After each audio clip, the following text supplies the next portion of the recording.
Setiap orang punya caranya sendiri untuk berinvestasi. Contohnya vokalis The Massive, Ryan The Massive berinvestasi dengan jersey bola. Menurut Ryan, investasi bisa lewat apa saja asalkan barang tersebut mempunyai nilai lebih atau berharga.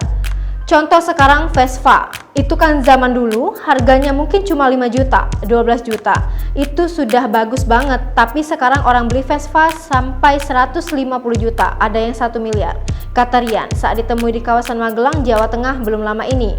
Ryan memang gemar dengan olahraga sepak bola, ia pun mengoleksi banyak jersey bola sejak dulu.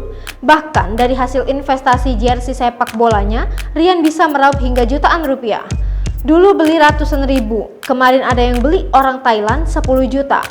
Saya belinya 200 ribu, ujar Ryan The Massive.